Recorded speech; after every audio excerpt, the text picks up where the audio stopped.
Idukki Kattappana block resource സെന്ററിൽ താൽക്കാലിക ജീവനക്കാർ നടത്തിയത് 1 കോടിയോളം രൂപയുടെ ക്രമക്കേടെന്ന് കണ്ടെത്തൽ. ഇതേ തുടർന്ന് 2 കരാർ ജീവനക്കാർക്കെതിരെ പോലീസ് കേസെടുത്തു.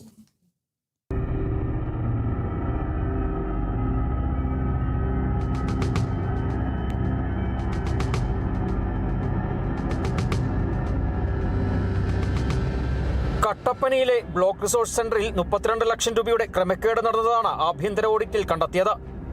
ഇതേ തുടർന്ന് BRC പ്രോഗ്രാം കോർഡിനേറ്ററുടെ പരാതിയിൽ അക്കൗണ്ടന്റായി ജോലി ചെയ്തിരുന്ന Ashok V Joseph, MIC coordinator Anjalidas എന്നിവരെ പുറത്താക്കുകയും തുക തിരിച്ചടപ്പിക്കുകയും ചെയ്തു.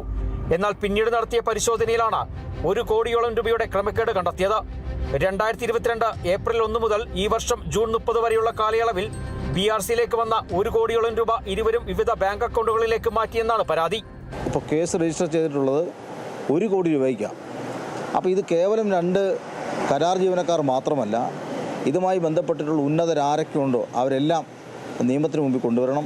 ഇതുമായി ബന്ധപ്പെട്ട് ബഹുമാനപ്പെട്ട വിദ്യാഭ്യാസ വകുപ്പ് മന്ത്രിക്കും അതുപോലെ തന്നെ വിജിലൻസിനും INTUC മുനിസിപ്പൽ മണ്ഡലം കമ്മിറ്റിയുടെ നേതൃത്വത്തിൽ പരാതി നൽകിയിട്ടുണ്ട്.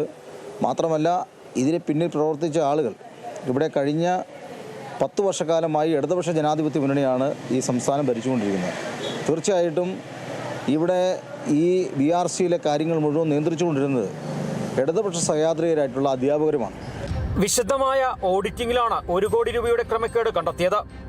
4 വർഷത്തിനിടെയാണ് ഇത്രയും തുക 2 താൽക്കാലിക ജീവനക്കാർ തങ്ങളുടെ അക്കൗണ്ടിലേക്ക് മാറ്റിയത്. വൻ സാമ്പത്തിക ക്രമക്കേട് കണ്ടെത്തിയിട്ടും ഇതിനെക്കുറിച്ച് ഔദ്യോഗികമായി പ്രതികരിക്കാൻ ബ്ലോക്ക് റിസോഴ്സ് സെന്റർ അധികൃതർ തയ്യാറായിട്ടില്ല. Kerala vision news, Idukki.